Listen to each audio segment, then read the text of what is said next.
Aqua and the Heatseeker, Episode 3 Hot Water, Act 1 Reflecting, Resolve. Chikasho! Hiro says as he reflects on his mistake. My first try as a vigilante, and that happens. Hiro angrily says to himself, hitting his fists on his desk. Hiro leans back in his chair as he tries to calm his rage. Gazing outside his window, he sees the lights of the city, resolving that he needs to get back out there. He hits the streets again. This time, though, he cruises on his sports bike, freshly out of the shop with a brand new tune-up. As the Heatseeker rides around, the rev of the bike's engine is broken up through the sound of the scanner. Robbery in progress at Bravo Jewelers on Main Street. All units proceed to this location. Hiro hears in his ear. The Heatseeker nods and gears up on his bike, speeding off towards the crime. When Hiro arrives, he parks in an alleyway. He sees the criminals inside the store, loading their bags with items and money. Hiro notices the one holding his gun to the employee of the store is wearing some sort of Spider-Man mask. Oh, that's not right at all. The guy gets snapped and then you do that? That's too soon. Hiro says to himself, hopping off his bike and stealthily making his way across the street. A few blocks down, Annika Redfield converges in the same crime scene, secretly following a police car that's heading to the store. Annika slides her hood over her head and lifts her mask to cover the bottom half of her face, leaving her eyes visible. No one will know, Annika says. The Heatseeker sneaks into the shop through the back door. He quietly steps through the storage room, seeing boxes of jewelry sitting neatly as he realizes that this isn't a simple robbery. It's a heist. Annika arrives. The police car she's following meets another sitting in the front of the store. The robbers look outside as they notice the sirens. Damn it! We're not going to jail! A robber in an Ant-Man mask says to the others. Hurry up! The Spider-Man robber says as he shakes his gun at the others. The cashier sits and cries, fearing for his life as the police exit their cars and aim their guns at the storefront. An officer uses his loudspeaker to order the robbers out. We know you're hearing us! Lay down your weapons and the jewels, and tonight can go smooth. The robber wearing a War Machine mask says.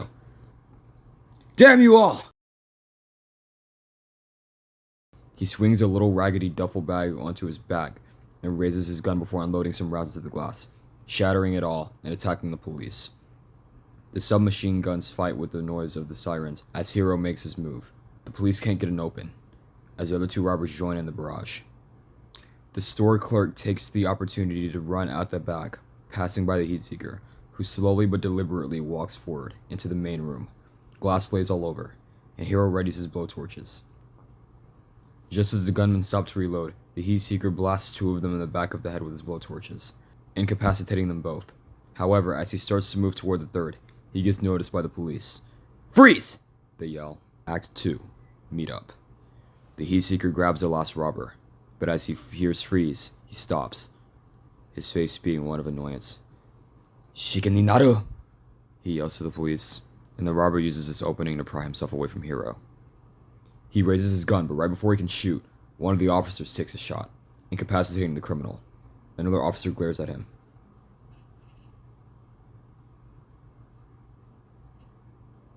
What the hell? Did I tell you to shoot? The sergeant says. The other officer stares the sergeant in the eye as he holsters his gun. The guy in there is right. We do need to be serious. We stood by and let this vigilante do our job. What if he failed like the Avengers did? The cop says. His sergeant shoots him a look. The Avengers did their best against a threat that they had no chance against. Thanos outmatched them. You win some, you lose some. The sergeant says. Just then the police officers notice the Heatseeker trying to leave. Sarge! A younger officer yells while pointing at Hiro.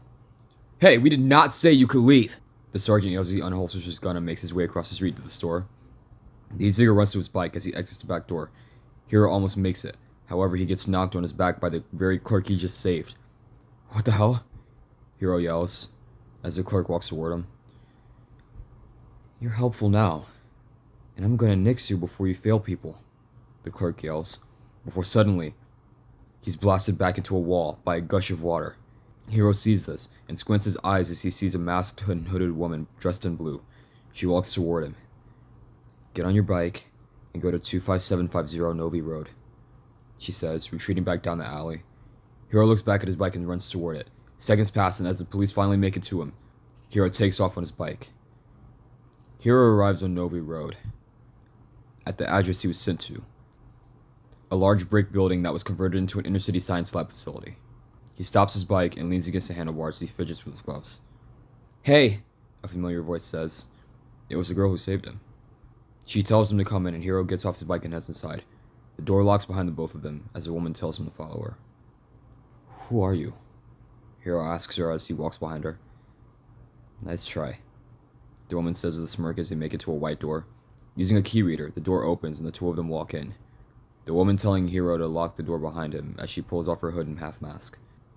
"Nice to finally meet you, heatseeker. Name's Aqua," she says, pouring herself a glass of water. "Watashi no name Hiro kasai," Hiro says, taking off his goggles and flicking his blowtorches off. "Saw you on TV. Nice work on that domestic situation," Annika compliments. Hiro smiles and thanks her.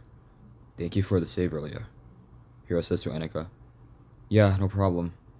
It was weird though. I saved that guy a few nights ago. The dumbass flipped his car," she says after sipping some water from her glass. "So, what's this place?" Hiro asks her. Annika sets her glass down and tells him that's her father's old lab. He called it Project Aqua, an experiment to understand and strengthen the bond between water and humans. He died about a year ago, so I took it upon myself to complete his work. "I'm Aqua," Annika says proudly. Hiro chuckles. That's badass," he says to the woman. "Thank you," she says, and then she asks Hiro about his story.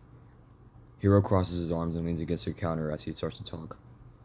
"Back home, in Japan, when it would get cold, my mom said that even when the air may be cold, my heart must always be warm. Ever since the Avengers lost, the world has felt cold. So I used heat to navigate the fallout." Annika nods with an interested look on her face. "That's pretty badass too," she says. Hiro nods in appreciation. "You know," Annika starts to say, "I don't know how far my powers will go, but I know I'll find out someday."